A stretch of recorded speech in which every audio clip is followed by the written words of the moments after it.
Hello' বন্ধু-বান্ধৱীসকল, কি খবৰ? আশা কৰোঁ সকলোৰে খবৰ ভাল। বন্ধু-বান্ধৱীসকল, যিসকল ল'ৰা-ছোৱালীয়ে বেংকত চাকৰি কৰাৰ বাবে ইণ্টাৰেষ্ট ৰাখিছে, সেইসকল বন্ধু-বান্ধৱীসকলৰ বাবে বহুতো ভাল খবৰ। বন্ধু-বান্ধৱীসকল, তোমালোকে পাঞ্জাৱ নেশ্যনেল বেংকৰ পৰা বহুতকেইটা পোষ্ট ওলাইছে, য'ত তোমালোকে আবেদন কৰিব পাৰিবা।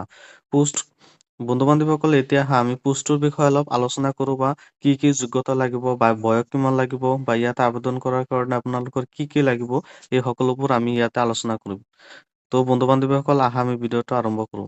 বন্ধু-বান্ধৱীসকল, ইয়াতে যদি আপোনালোকে ইয়াতে কৈ থৈ যাওঁ, এইটো ডেটটো লাষ্ট ডেটটো হ'ব 23/11/2025। তো বন্ধু-বান্ধৱীসকল, বেছি দিন সময় নাই, আপোনালোকে আবেদন কৰি লৈ ল'ব। আৰু বন্ধু-বান্ধৱীসকল, এতিয়া আমি ভেকেঞ্চি বা পোষ্টৰ বিষয়ে অলপ আলোচনা কৰোঁ। ইয়াতে আছে বন্ধু-বান্ধৱীসকল, ইয়াতে পোষ্ট আছে 750টা, আৰু কেটেগৰী ৱাইজ ভেকেঞ্চি আছে। SCৰ বাবে আছে 104টা, STৰ বাবে আছে 49টা, OBCৰ বাবে আছে 194টা, EWSৰ বাবে আছে 67টা, আৰু জেনেৰেলৰ বাবে আছে 30। এতিয়া বন্ধু-বান্ধৱীসকল, ইয়াতে আবেদন কৰিলে আপোনালোকে যদি সফল হয়, তেতিয়াহ'লে ইয়াতে আপোনালোকে দৰমহা কিমান থাকিব।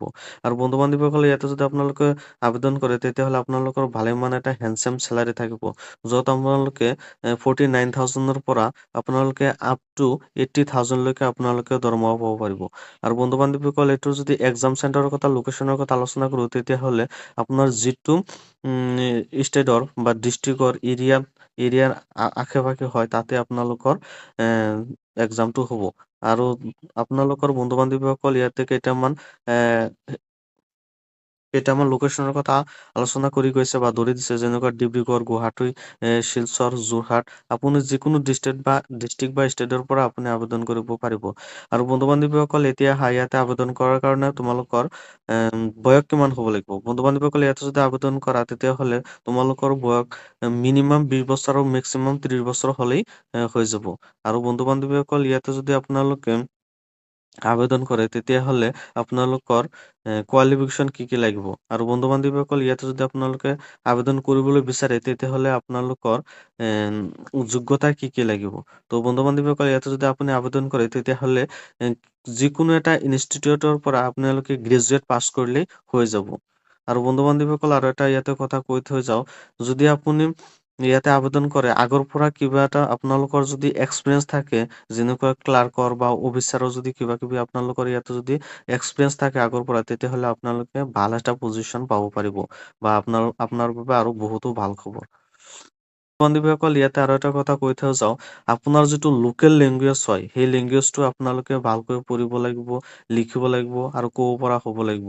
বন্ধু-বান্ধৱীসকল, আপোনাৰ লোকেল লেংগুৱেজ যেনেকুৱা অসমৰ লোকেল লেংগুৱেজ অসমীয়া হয় বা আছামিজ, সেয়েহে বন্ধু-বান্ধৱীসকল, আপোনালোকে যদি গুৱাহাটীত এৰিয়াৰ আণ্ডাৰত আবেদন কৰে, তেতিয়াহ'লে এছামিজ লেংগুৱেজটো ভালকৈ পঢ়িব লাগিব, শিকিব লাগিব, আৰু ক'ব পৰা হ'ব লাগিব।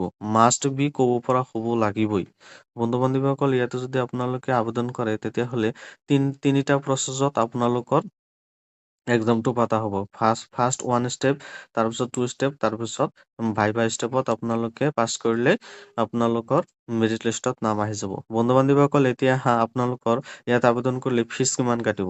আপুনি যদি PWBD আণ্ডাৰত হয়, তেতিয়াহ'লে 59 টকা ফিজ কাটিব। আৰু SC বা ST হয়, তেতিয়াহ'লে 59 টকা ফিজ কাটিব।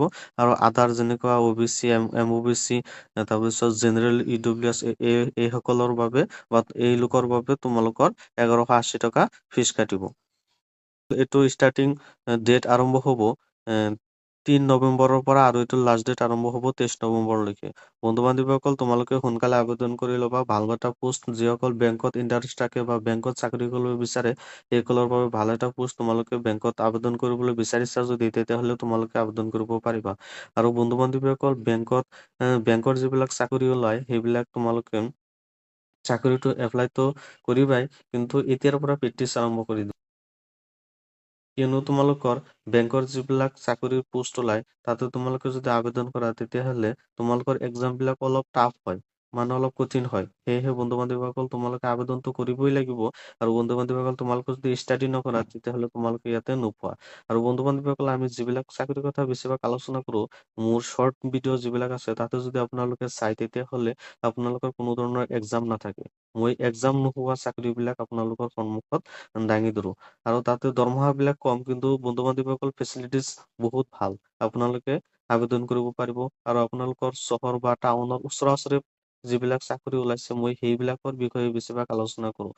আৰু বন্ধু-বান্ধৱীসকল ইয়াত এটা কথা কৈ থৈ যাওঁ, মই টাউনৰ ওচৰা-ওচৰি যিসকল ল'ৰা-ছোৱালী আছে সেইবিলাকে যে এপ্লাই কৰিব পাৰিব তেনেকুৱা কোনো কথা নহয়। আপুনি যিকোনো ডিষ্ট্ৰিক্ট বা ষ্টেট বা কাউন্ট্ৰীৰ পৰা আপুনি আবেদন কৰিব পাৰিব। জাষ্ট আপোনালোকৰ লেংগুৱেজটো ঠিক হ'ব লাগিব। আপুনি যিটো লোকেল লেংগুৱেজ হয় সেই লেংগুৱেজটো আপোনালোকৰ শিকিব লাগিব।